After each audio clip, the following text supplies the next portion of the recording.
Welcome to our tutorial on how to turn off Smart Reply in Gmail on your PC. Smart Reply is a feature in Gmail that suggests quick responses to your emails.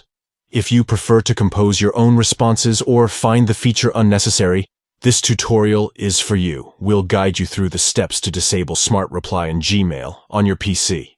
Let's dive in. Step 1. Open Gmail on your PC. Step 2. In the top right corner, click on Settings. This will open a drop-down menu with various options. Step 3. Select See All Settings.